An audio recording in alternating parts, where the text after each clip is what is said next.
Hello and welcome to my channel thinking literature. इस video में हम जैकोबियन एज को डिस्कस करेंगे। So let's jump into it. हम जैकोबियन एज को 3 पार्ट में डिस्कस करेंगे। पहला पार्ट में हम जैकोबियन एज के कल्चरल और हिस्टोरिकल बैकग्राउंड को डिस्कस करेंगे। पार्ट 2 में लिटरेरी कैरेक्टरिस्टिक्स को समझेंगे और पार्ट 3 में जैकोबियन एज के लिटरेचर को डिस्कस करेंगे। तो चलिए वीडियो को शुरू करते हैं। जैकोबियन एज इंग्लिश लिटरेचर का एक इम्पॉर्टेंट पीरियड है जो कि एलिजाबेथन पीरियड के बाद के पीरियड को कहते हैं। जैकोबियन एज का नाम किंग जेम्स के नाम से पड़ा था, जिन्होंने 1603 से लेकर 1625 तक के समय में रूल किया था। जैकोबियन एज को हम 2 तरीके से देख सकते हैं। पहला तो रिनेसा का कंटिन्यूएशन के रूप में, और दूसरा आने वाली सेंचुरीज में जो कॉम्प्लेक्सिटीज आने वाली है उसका संकेत के रूप में भी देख सकते हैं। जैकोबियन एज की सिग्निफिकेंस या महत्व को समझने के लिए हमें उस एज की हिस्टोरिकल कॉन्टेक्स्ट को समझना जरूरी है। 1603 में जब क्वीन एलिजाबेथ का डेथ होता है तब ट्यूडर डायनेस्टी का भी अंत होता है और उनके cousin James Stuart James the first के नाम से किंग बनते हैं। जेम्स द फर्स्ट उस वक्त स्कॉटलैंड के राजा होते हैं और उनका इंग्लैंड का राजा बनने का मतलब है इंग्लैंड और स्कॉटलैंड का यूनिफिकेशन होना। और इस यूनियन से इंग्लैंड की पॉलिटिकल और कल्चरल डायनामिक्स भी चेंज हो गई, क्योंकि अब जेम्स वन का इन्फ्लुएंस उस समय की पॉलिसीज और आइडियाज पर पड़ी। क्योंकि इंग्लैंड ये बदलती पॉलिटिकल और सोशल क्लाइमेट से एडजस्ट हो रहा था, इसलिए इसका इन्फ्लुएंस हम उस समय के लिटरेचर में भी देख सकते हैं। और प्लेराइट्स जैसे शेक्सपियर और जॉन वेबस्टर डार्कर थीम्स को एक्सप्लोर करने लगे और थीम्स जैसे ह्यूमन साइकोलॉजी और मोरालिटी को अपने प्लेस के थ्रू प्रेजेंट करने लगे, जो कि हम शेक्सपियर के हेमलेट और वेबस्टर की द डचेस ऑफ मल्फी में देख सकते हैं। और इन सब के बीच में ड्रामा का एक नया जॉनरा ट्रेजी कॉमेडी का भी इसी वक्त निजात होता है, जो कि ट्रेजेडी और कॉमेडी को ब्लेंड करता है। और ये ब्लेंडिंग उस समय की एम्बिगुइटी को दर्शाता है। और थीम्स जैसे पावर, एम्बिशन, करप्शन और सुपरनैचुरल उस समय के ड्रामा और पोएट्री में बहुत कॉमन थी। अब हम डिटेल में जैकोबियन एज की कल्चरल और हिस्टोरिकल बैकग्राउंड को समझेंगे। रिलीजियस टेंशंस और कॉन्फ्लिक्ट्स जैकोबियन एज की एक इम्पॉर्टेंट कैरेक्टरिस्टिक है।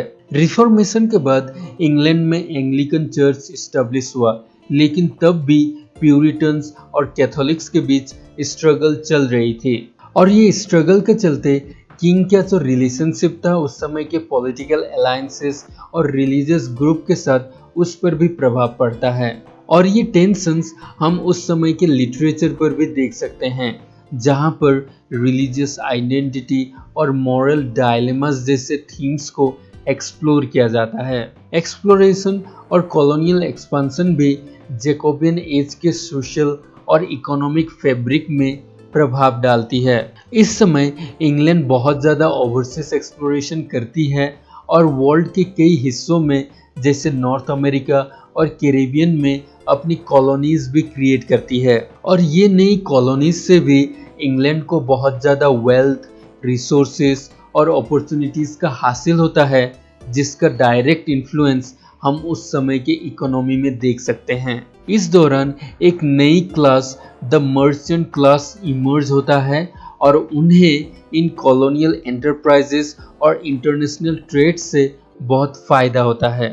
और उनको जो इन सब से पैसा मिलता था उससे वो सोसाइटी में एक ऊंचा दर्जा हासिल करने में कामयाब होते हैं और जो ट्रेडिशनल हायरार्किकल स्ट्रक्चर थी सोसाइटी की उसे भी चैलेंज करते हैं। और ये मर्चेंट क्लास ना केवल उस समय के इकोनॉमी को इन्फ्लुएंस करते हैं, बल्कि उस समय के पॉलिटिक्स और कल्चर में भी प्रभाव डालते हैं। अब हम जैकोबियन एज में क्या क्या इंटेलेक्चुअल और साइंटिफिक एडवांसमेंट्स हुई थी उन्हें डिस्कस करेंगे। जैकोबियन एज में सबसे पहले नेचुरल फिलोसॉफी और साइंस का डेवलप होना शुरू हुआ था।